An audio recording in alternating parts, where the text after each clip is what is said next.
we had recently visited and we saw that we were not allowed to enter Bashirhat, whereas we had gone after making an announcement that we'd be visiting. A fact-finding committee had been appointed by the Honorable President of the party, and based on that we had gone to find out what's going on in Bengal, because all kinds of news, pictures, etc. were coming and doing rounds in the social media as well as the mainstream media. The kind of treatment which was meted out to us was as if we were the ones who probably were responsible for the riots. And the fact is that when central government sent troops, 8 units of CRPF, stating that situation in Bengal was not conducive, 4 units were sent back by the state government, saying that situation in Bengal is normal and no help is needed. But we were not allowed, and that's exactly what I kept asking the police officer who had detained us, arrested us. I asked him that why are you not letting us go? He said, madam, situation is not right. So I said, so you agree that situation is not right? So he said, no, if you go, situation will get aggravated. So aggravation happens of something which already exists.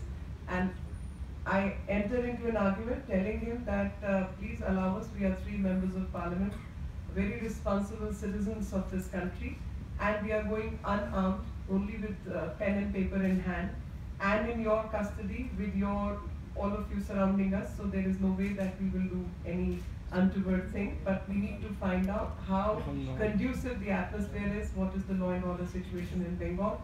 The answer to that, I'm sure all of you ran and all of you are aware of what kind of responses we are getting. The fact is that in Bengal, there is a two-fold mechanism in which the politics is unfolding, and that is the politics of appeasement on one side and repression on the other side.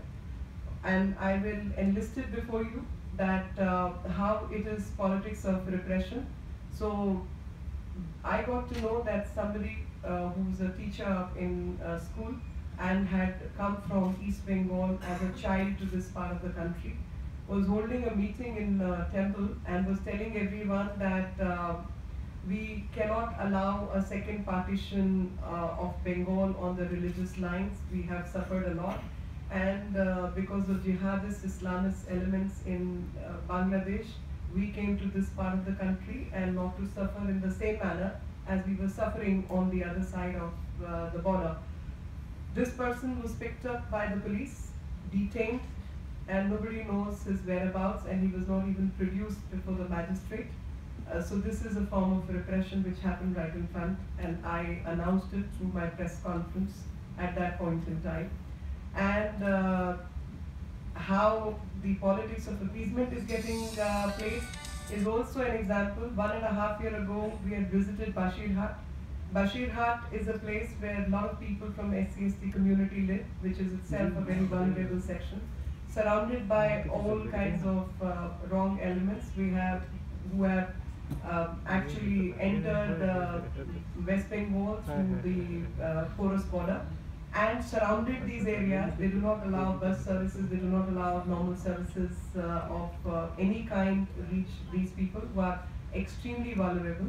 And there was a person who was being named by the locals, and the name of the person was Shahenshah. Shahenshah's gang of people, and Shahenshah himself was involved in shooting of certain people. People received bullet injuries, and I remember collecting a couple of bullets, spent bullets. Spent bullets at that time had not even been picked up by the state police. I picked it up, showed it over the media, and handed it to the DG, stating that this is a piece of evidence in a criminal case of shooting. Why is the evidence not being collected by the police, and why these people are left in such vulnerable conditions? So they were not even being treated right, and somebody lost his limb by receiving a spinal injury due to bullet, a leg amputated, and a couple of other such injuries. Anybody who's a daily wager, these are very poor people, these are daily wagers who work in the fields, who sell vegetables, who do fishing, very marginalized people, and these marginalized people suffer this kind of physical injury, and people who are perpetuating this kind of harm to them are not even arrested by the police.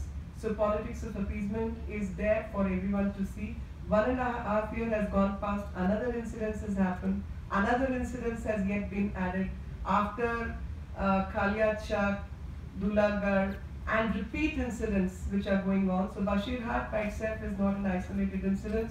These incidents are going on all over. In a school was shut down when it was some Muharram procession or some such thing had to happen, and Saraswati Puja could not take place. Durga Puja, they had problems. In fact, the immersion of Durga was banned till High Court had to step in to pass an order.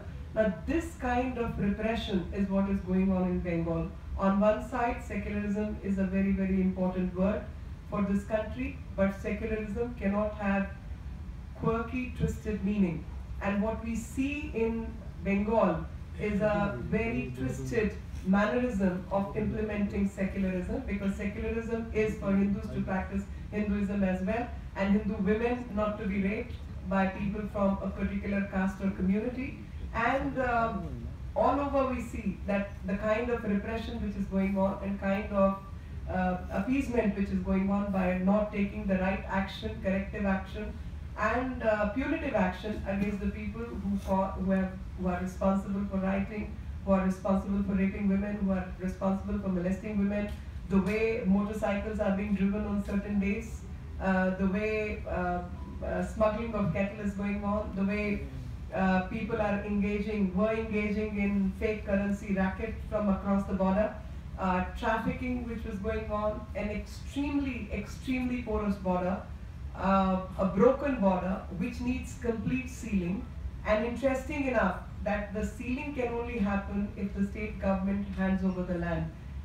As per the reports of Standing Committee of the Parliament, 2015, June or July, state government was supposed to hand over the land to the central forces after acquisition. This is 2017, July, when this land has not been acquired and the border post cannot be established, the sealing of the border cannot go on. So there seems to be an interest working in West Bengal through the West Bengal government, which is not allowing the right measures of state and country's protection to take place, because no land acquisition has happened and nobody has handed over the land to the central forces.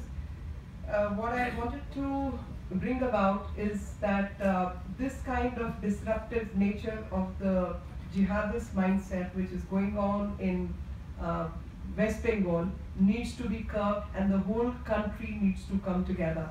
The fact is, when I look at the modern Indian history, I come across so many patriotic Bengalis who gave up their life for the interest of nation, who worked so hard so that each one of us can enjoy the benefits of independent India. And it is the same Bengal which is ruled by Mamata Banerjee today, which is doing quite the opposite, and vivisection of the country based on religious lines or appeasement politics which is going on is for everyone to see. And this Bengal of today is not even a shadow of the past Bengal which we have seen, which was a corporate hub. People were extremely well off, culturally very sound, educationally, literally very erudite. And look at that Bengal where people have, what Mamata has reduced, or Mamata land has reduced Bengal to. And it is in this perspective, every Indian owes it to all our patriotic Bengalis to take care of Bengal and save Bengal from the atrocities, from the appeasement politics, and from the vulnerability which is happening, because these sections which are at the border post are extremely vulnerable sections. All the people who cannot get succor in Bangladesh are the ones who are pushing the borders of Bangladesh into Bengal and West Bengal. And it is in that sense that borders need to be protected. Every Indian and right-thinking Indian must participate in this Save Bengal campaign. Tomorrow at 4 p.m. in the evening from Rajghat. We are going to start this march. We want everybody's participation, and please do participate. आप सबसे आग्रह है मित्रों